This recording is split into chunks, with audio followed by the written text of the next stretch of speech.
Hello everyone, সবাইকে আরও একবার স্বাগতম আমাদের ডেইলি ভোকাবুলারির আরেকটি নতুন এপিসোডে। যারা খুব সহজেই ভোকাবুলারি শিখতে চান তাদের জন্য এই ভিডিওটি। তো চলুন আর কথা না বাড়িয়ে শুরু করি। আজকে আমাদের প্রথম যে শব্দটা সেটা হচ্ছে পাংটিলিয়াস। পাংটিলিয়াস শব্দের অর্থ হচ্ছে আদব কায়দা বা খুঁটিনাটি বিষয়ে যে অতিমাত্রায় সতর্ক, অর্থাৎ ক্রেতা দুরস্ত বলতে পারি। সো পাংটিলিয়াস শব্দের অর্থ হচ্ছে কেয়ারফুল। মিনিংটা হবে very careful to behave well and to follow the details of rules and instruction. So পিকচারে দেখতে পাচ্ছেন যে ঘাস ছোট বড় সেটা পরিমাপ করে দেখছে। সো এটা একটা পাংটিলিয়াস টাস্ক। সো আমরা একটা সেন্টেন্সে পাংটিলিয়াস শব্দটি ইউজ করতে পারি। My uncle is an honest and very punctilious man, অর্থাৎ আমার আঙ্কেল খুবই সৎ এবং অতি খুঁটিনাটি বিষয়ে অনেক সতর্ক একজন ব্যক্তি। পাংটিলিয়াসের কিছু সিনোনিমস হতে পারে meticulous, conscientious, scrupulous, fussy and ফাস্টিডিয়াস।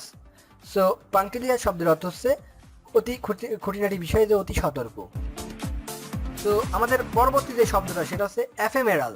এফেমেরাল শব্দের অর্থ হচ্ছে স্বল্পজীবী, ক্ষণস্থায়ী, যেটা অনেক শর্ট টাইমের জন্য থাকে, সেটা হচ্ছে এফেমেরাল। সো আমরা বলতে পারি lasting for a very short time, অর্থাৎ যেটা অনেক শর্ট টাইমের জন্য থাকে। বজ্রপাত সেটা কিন্তু খুব অল্প সময়ের জন্য স্থায়ী থাকে। সো আমরা বলতে পারি সেন্টেন্সে the thunderstorm was ephemeral starting suddenly and gone within, অর্থাৎ আমরা বলতে পারি বজ্রঝড় খুব কম সময়ের জন্য থাকে, এটা শুরু হয় এবং চলে যায় খুব তাড়াতাড়ি। সো এফিমেরালের কিছু সিনোনিম দেখতে পারি transitory, transient, fleeting, passing and momentary. তো আমাদের পরবর্তী যে শব্দটা সেটা হচ্ছে জেনেসিস। জেনেসিস শব্দের অর্থ হচ্ছে সৃষ্টি, সূচনা, অর্থাৎ যেটা এইমাত্র সূচনা হচ্ছে সেটা হচ্ছে জেনেসিস, অর্থাৎ ইনসেপশন। মিনিংটা হবে the origin or mode of formation of something, অর্থাৎ কোনো কিছুর সৃষ্টি, লগ্ন বা সূচনা। সো দেখতে পাচ্ছেন একটা চারা গাছ এইমাত্র মানে জেনেসিস হচ্ছে। সো এইভাবে আমরা মনে রাখতে পারি জেনেসিস শব্দের অর্থ সৃষ্টি বা সূচনা।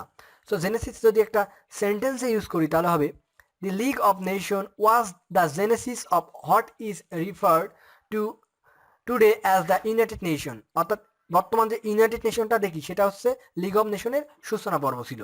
জেনেসিসের কিছু সিনোনিমস হতে পারে beginning, commencement, emergence and origin. So Genesis শব্দের অর্থ হচ্ছে সৃষ্টি বা সূচনা কোনো কিছু। সো পরবর্তী যে শব্দটা সেটা হচ্ছে ইনফেলিসিটাস। ইনফেলিসিটাস শব্দের অর্থ হচ্ছে বেমানান, যেটা আসলে কোনো কিছুর সাথে সামঞ্জস্যপূর্ণ না, সেটা হচ্ছে ইনফেলিসিটাস। সো আমরা দেখতে পারি ইনঅ্যাপ্রোপ্রিয়েট। সো দেখতে পাচ্ছেন পিকচারে ডোনাল্ড ট্রাম্পকে কিন্তু পুতিন গলা ধরে আছে। সো এটা ইনফেলিসিটাস একটা টাস্ক, তো এটা কখনোই সম্ভব না।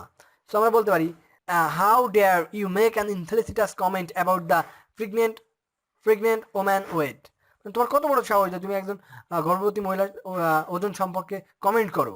সো এভাবে আমরা ইনফেলিসিটাস শব্দের মনে রাখতে পারি। সো ইনফেলিসিটাস শব্দের কিছু সিনোনিমস হতে পারে inapt, inappropriate, awkward, malapropos and unfortunate. So infelicitous শব্দের অর্থ হচ্ছে বেমানান বা অসাম্রাজ্যপূর্ণ কোনো কিছু। সো আমাদের সর্বশেষ যে শব্দটা সেটা হচ্ছে ইউজার্ভ।